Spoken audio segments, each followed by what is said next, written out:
Hello there and welcome to the CSS access YouTube channel. Daily Dawn editorial को देखते हैं। आज जो है 9 जून 2022 का एडिटोरियल देखेंगे, जिसके अंदर दो चीज़ें होंगी। पहला इसका वोकेबलरी देखेंगे और वोकेबलरी कंप्लीट वोकेबलरी की माना, जुमले और अंडरस्टैंडिंग के बाद हम देखेंगे कि ये जो आर्टिकल है, एडिटोरियल है, ये किस टॉपिक के हवाले से है और उसकी फर्दर डिटेल्स क्या हैं। So let's get started. Pipe dream. Pipe dream का मतलब होता है अ होप और a plan that is impossible to achieve और नॉट प्रैक्टिकल, कि एक ऐसा प्लान या एक ऐसी चीज़ जिसको जो हासिल करना मुमकिन ना हो, जिसको अचीव करना नामुमकिन हो, उसको कहते हैं पाइप ड्रीम। एग्जाम्पल है, given the reality however the prime minister's desire for a charter of the economy is likely to remain a pipe dream. Yield. Yield का माना है ब्रिंग इन, यानी कोई चीज़ आपकी ज़िंदगी में आए या कोई रिज़ल्ट मिले या कोई फसल मिले या कोई नतीजा मिले, उसको कहते हैं यील्ड। एग्जाम्पल है, one wishes that 75 years of independence would have yielded us an agreement that the economic future of more than 200 million souls cannot be left to the vagaries of Pakistan's power politics। वैगरी।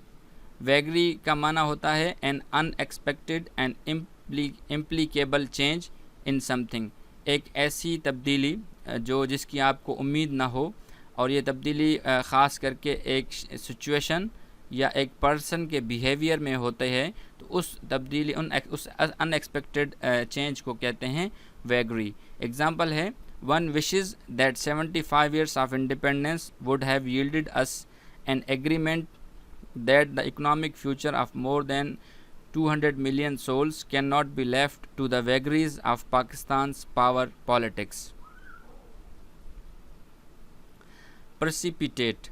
precipitate का माना होता है to suddenly force somebody something into a particular state और a condition। किसी भी शख्स या चीज़ को आप अचानक फोर्स कर रहे हैं कि वो एक ख़ास हालत और एक ख़ास कंडीशन में आ जाए, उसको कहते हैं प्रेसिपिटेट। एग्जाम्पल है, for the prime minister Shahbaz Sharif's wish for a charter of economy to become reality, it is also necessary that he first acknowledge his own party's role in precipitating public distrust in economic decision making at the government level. In over somebody's head, ये idiom है। In over somebody's head का मतलब होता है involved in something that is too difficult for you to deal with it, एक ऐसी चीज़ में शामिल हो जाना जिसको कंट्रोल करना आपके लिए बहुत ज़्यादा मुश्किल हो। एग्जाम्पल है, by now appealing for a charter of the economy, mister Sharif seems to have acknowledged that he may have been in over his head.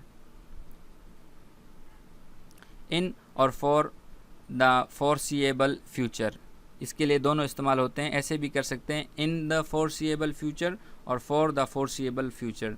ये भी इडियम है। इसका माना है in the period of time when you can predict what is going to happen based on the present circumstances, एक ऐसा वक्त जिसमें आप जो है ये प्रिडिक्ट कर सकें कि मुस्तकबिल में क्या होने वाला है, और वो प्रिडिक्शन जो है वो आपके मौजूदा हालात के पेश नज़र या उस एक्सपीरियंस पे बेस हो। एग्जाम्पल है, on a related note, mister Sharif also needs to come to terms with the fact that the PTI is likely to remain a major political force for the foreseeable future. Stubborn. Stubborn parts of speech के अंदर adjective है। इसका माना है determined not to change your opinion और attitude, अपना नज़रिया और अपना एटीट्यूड चेंज न करना। इसको उर्दू में ज़िद्दी और हट धर्म भी कहते हैं। एग्जाम्पल है, at the same time it also can not be ignored that mister Khan's stubborn and unyielding approach to politics is likely to be the biggest obstacle to the breakthrough, even if the PTI were to be formally invited to sit with the other parties to solve the economic conundrum। unyielding। Unyielding parts of speech के अंदर adjective है। इसका meaning है, if a person is unyielding they are not easily influenced and they are unlikely to change their mind. जो unyielding person होता है उसको आप आसानी तौर पर इन्फ्लुएंस नहीं कर सकते, और वो अपनी जो सोच है वो आसानी तौर पर सरेंडर नहीं करते उसको, यानी बाज़ औक़ात तो वो करते ही नहीं है, अगर बाज़ औक़ात करते हैं तो उसको काफ़ी वक्त लग जाता है।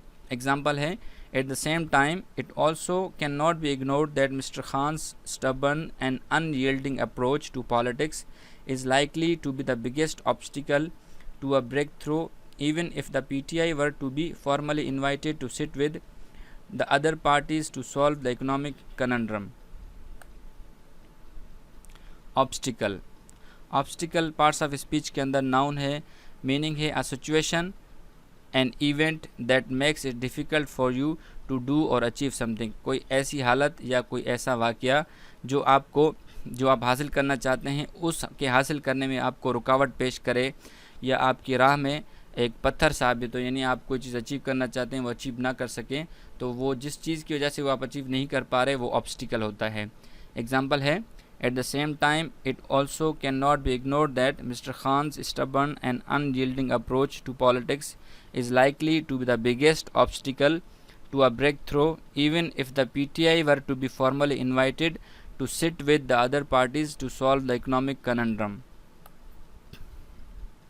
Breakthrough parts of speech के अंदर noun है, an important development that may lead to an agreement or achievement। एक ऐसी अहम डेवलपमेंट जिसका रिजल्ट जो है एक एग्रीमेंट हो या कोई कामयाबी हो, उसको कहते हैं ब्रेक थ्रू। वही सेम एग्जांपल है, at the same time it also can not be ignored that mister Khan's stubborn and unyielding approach to politics is likely to be the biggest obstacle to a breakthrough, even if the PTI were to be formally invited to sit with the other parties to solve the economic conundrum। conundrum इस जुमले में, क्योंकि ये बहुत बड़ा जुमला था तो इसीलिए मैंने इसके तमाम अल्फाज जो हैं वो कवर किए हैं ताकि आप लोगों के लिए आसानी हो। conundrum इस जुमले में आखिरी लफ्ज़ है जो मुश्किल है। conundrum पार्ट्स ऑफ स्पीच के अंदर नाउन है, इसके माना है अ कन्फ्यूजिंग प्रॉब्लम और a confusing question that is very difficult to solve. एक ऐसा प्रॉब्लम या एक ऐसा सवाल जो कन्फ्यूजिंग हो और जिसको हल करना मुश्किल हो उसको कहते हैं कनंड्रम, जैसे इकोनॉमिक कनंड्रम के तौर पे यहाँ पे एग्जाम्पल में इस्तेमाल हुआ है। डिस्परेज या डिस्पराज भी इसको पढ़ते हैं, ये पार्ट्स ऑफ स्पीच में वर्ब है, मीनिंग है to suggest that somebody something is not important और वैल्यूएबल, कि आप किसी शख्स या चीज़ को अहम नहीं समझ रहे बल्कि उसको डिग्रेड कर रहे हैं, उसको कहते हैं डिस्पराज। एग्जाम्पल है, mister Khan would do well to remember how citizen would routinely dig up old clips and tweets to disparage his government even when the decision it was taking may have been the right ones. Transiency parts of speech के अंदर noun है, and impermanence that suggests that inevitability of ending or dying, यानी अब कोई चीज़ जो है वो अभी ख़त्म होने वाली है। यानी ट्रांजिएंट होता है ना कि एक चीज़ ख़त्म हो रही है फिर उससे दूसरी चीज़ शुरू होना, तो वो उसकी जो है उसमें ख़त्म होने के माना में इस्तेमाल हो रहा है। एग्जांपल है, while the transiency of power may be acceptable as a feature of Pakistani democracy, the economy need to be subject to it। Cynical, ये जो जुमला नीचे दिया गया हुआ है जैसे एग्जांपल में है, there first needs to be an agreement, इसके अंदर दो वर्ड हैं, मैं आप लोगों को बता दूं, एक सिनिकल है और एक पॉलिटिकिंग है। सिनिकल पार्ट्स ऑफ स्पीच में एडजेक्टिव है, इसका माना है not believing that something good will happen और दैट समथिंग इज़ इम्पोर्टेंट, इस बात पे यकीन नहीं करना या इस बात को नहीं मानना कि कोई अच्छा होने वाला है या होगा या कोई चीज़ इम्पोर्टेंट है। एग्जाम्पल है, there first need to be an agreement that cynical politicking over the economy should not be a means to gain public support as it makes future decision making all the more difficult। politicking आपने politics सुना होगा, political सुना होगा, polity सुना होगा, लेकिन नया एक ऐसा लफ्ज़ है जिसका माना पॉलिटिकिंग है। पॉलिटिकिंग से ऐसे लग रहा है कि शायद वर्ब है, लेकिन ये नाउन है पार्ट्स ऑफ स्पीच में। इसका माना है political activity specially to win support for your self. एक सियासी एक्टिविटी सरगर्मी को पॉलिटिकिंग कहते हैं, और ख़ास करके वो सरगर्मी इस तरह डिज़ाइन की गई हो कि उसमें आप लोगों को अपनी तरफ खींच सकें। एग्जाम्पल है, there first needs to be an agreement that cynical politicking over the economy should not be a means to gain public support, as it makes future decision making all the more difficult। यह थे जी इस आज के editorial analysis की difficult vocabulary जो मेरी नज़र में जो है वो मुश्किल है। अगर आप समझते हैं कि कोई ऐसी वोकेबलरी है जो अब जब हम इसका एनालिसिस करेंगे तो आपको अगर उसमें मुश्किल लगे तो आप मुझे कमेंट बॉक्स में बता सकते हैं। तो शुरू करते हैं इसका एनालिसिस। ओवरऑल जो है ये एक प्राइम मिनिस्टर नवाज़ शरीफ साहब ने एक सजेशन दी है कि जितने भी हमारे मुल्क की पॉलिटिकल पार्टीज़ हैं वो एक कंसेंसस डेवलप करें कि हम लोग जो हैं मिलकर एक मुल्क को एक चार्टर ऑफ इकोनॉमी दें, जैसे एक चार्टर ऑफ डेमोक्रेसी दिया गया था। दूसरा चार्टर ऑफ इकोनॉमी दें जिसमें यह है कि हम तमाम अपने पॉलिटिकल इख्तलाफात भुला के और जो है इस मुल्क को बहरान से निकालने के लिए एक ऐसी स्टेट पे कंसेंसस करें जो मुल्क के लिए फ़ायदा हो और जो आने वाली नस्लों के लिए फ़ायदा हो। बाकी हम देखते हैं कि इस आर्टिकल के अंदर क्या है। With the economy in turmoil and no easy fixes in hand, it would be ideal if lawmakers from across the political divide were to pledge to work together to improve it। कह रहा है कि economy में जो है वो turmoil है, uneasiness है, और आपके हाथ में कोई एक ऐसी चीज़ नहीं है जो आप इसको फिक्स करें, तो ये एक अच्छा होगा। It would be an ideal, ये बहुत अच्छा होगा इफ़ लॉ मेकर्स कहते हैं एंड नेशनल असम्बली में जो MNAs होते हैं across the political divide were to pledge to work together to improve it, कि वो तमाम लोग सियासी लोग यानी जो MNAs हैं या जो तमाम सियासी पार्टीज़ हैं वो मिलकर काम करें ताकि ये इकोनॉमी का जो टर्मोइल है इसको इम्प्रूव कर सकें। Given the reality however the prime minister desire for a charter of economy is likely to remain a pipe dream. कह रहा है जो हकीकत है वो ये है कि हालांकि प्राइम मिनिस्टर जो है वो चाहते हैं कि चार्टर ऑफ इकोनॉमी हो, लेकिन ये लगता है कि ये एक पाइप ड्रीम होगा, ये एक मुश्किल काम होगा जिसको अचीव करना ऑलमोस्ट नामुमकिन है। On wishes that 75 years of independence would have yielded us an agreement that the economic future of more than 200 million souls cannot be left to the vagaries of the Pakistan's power politics।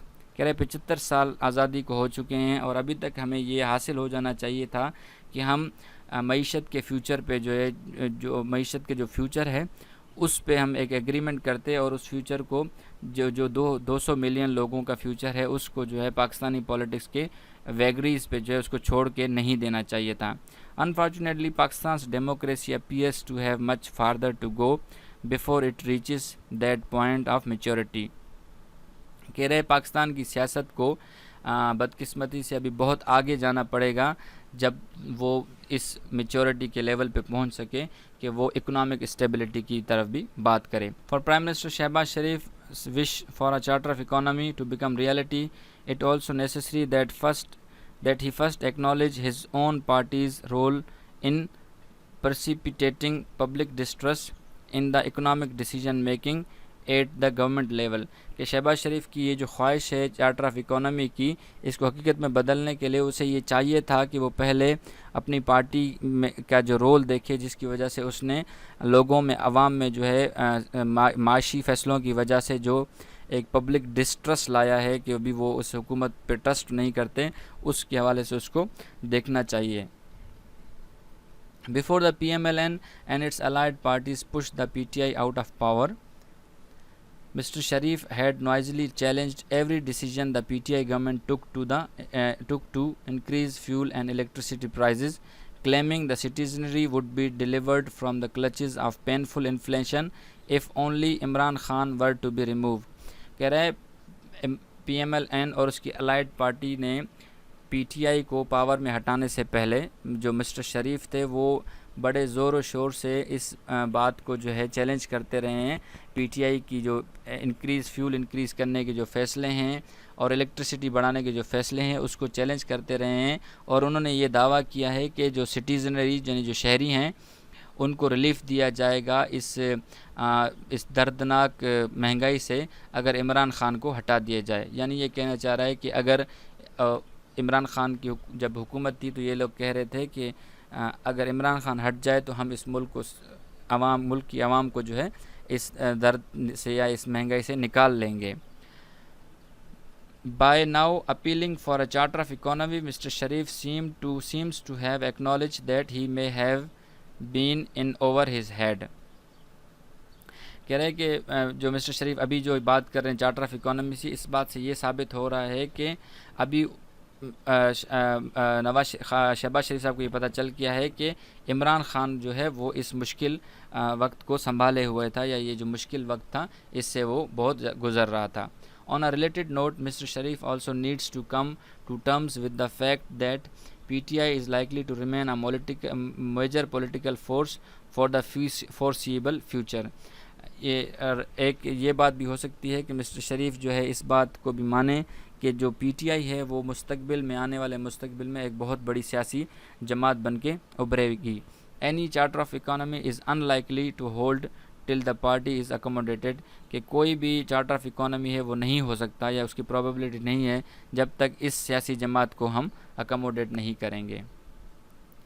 Eight the same time it also can not be ignored that mister Khan's stubborn and unyielding approach to politics is likely to be the biggest obstacle to a breakthrough even if the PTI were to be formally invited to sit with the other parties to solve the economic conundrum। कह रहे हैं कि साथ साथ ये बात भी है कि इस बात को इग्नोर नहीं किया जा सकता कि इमरान ख़ान साहब का जो सख्त रवैया है और कुछ ना देने वाली जो अप्रोच है वो एक बहुत बड़ा ऑब्स्टिकल है, एक बहुत बड़ी रुकावट है किसी एग्रीमेंट या किसी नतीजे पर पहुंचने के लिए। अगरचे PTI को जो है वो इनवाइट ही क्यों ना किया जाए इस माशी मसले को हल करने के लिए। 3 years of his party's struggle to get a grip on the economy ought to have taught him better। कह रहे 3 साल उसने जो जद्दोजहद की है, यानी इमरान ख़ान साहब ने जो जद्दोजहद की है इकोनॉमी पर ग्रिप करने के लिए, उसको उसने काफ़ी कुछ सिखाया होगा। Mister Khan would do well to remember how citizen would routinely dig up old clips and tweets to disparage his government even when the decision it was taking may have been the right one। Imran Khan साहब जो है वो ये इस बात को भूले नहीं होंगे कि शहरियों ने किस तरह उसके जो क्लिप्स हैं वो पुराने जो क्लिप्स थे उनको निकाल के चलाया सोशल मीडिया पे, ताकि उसकी हुकूमत को जो है वो डिस्परेज कर सकें, उसको डीवैल्यू कर सकें, उसको इम्पोर्टेंस को कम कर सकें। हालांकि वो जो फ़ैसले ले रहे थे वो फ़ैसले जो है वो सही थे। Given Pakistan's electoral history, aspiring prime minister must at some point accept that their parties economic plans are likely to be cut short before its mandate 5 years up.